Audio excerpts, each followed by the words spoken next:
Hi, this is David with Impeccabilities powered by Kaizink.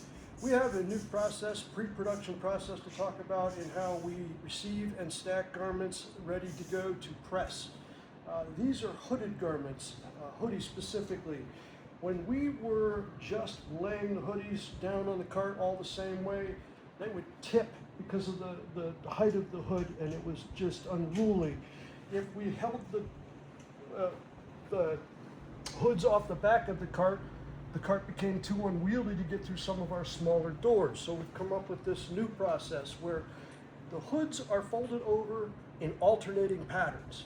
So as you'll see as I go through these, this hood is folded a little to the right. The next one will be folded a little to the left, to the right, to the left. This makes the stacking and the moving around the facility to get to the press considerably easier. Thank you.